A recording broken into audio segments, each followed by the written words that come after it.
So che quando le cose non vanno bene non bisogna negarle, ma bisogna affrontarle. Queste elezioni sono state elezioni che per noi non hanno dato il risultato sperato. È lapidario da buon sportivo ed ex olimpionico Marco Marin, coordinatore del PDL di Padova. Inutile inventarsi non vittorie, ma si guarda in faccia la realtà e si va avanti. Ovviamente non è solo il cambio del nome quello che conti, quello del Popolo della Libertà sia in campo e abbia imboccato la strada giusta quando ha deciso di dare voce alla base, agli iscritti, facendo i congressi. La base, il territorio sono gli elementi da cui rinascere come un'araba fenice quando valori ideali sono ancora validi. Io credo che esistano degli elettori di centrodestra. Io, come ho scritto nel sito, mi sento un progressista di centrodestra e cerco un partito che incarni la prospettiva che io vorrei dalla società.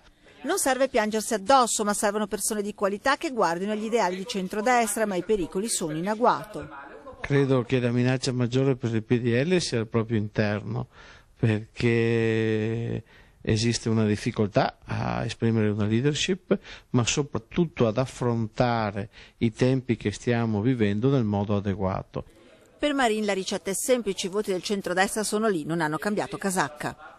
Bisogna andare in mezzo alla gente, bisogna dire che bisogna cambiare, avere la voglia di sperimentare per esempio le primarie, dobbiamo avere voglia di chiedere alle persone i nostri valori ci sono, dobbiamo permettergli di scegliergli anche le persone da cui vogliono essere rappresentati. Dov'è il rischio grande oggi per il PDL e non solo?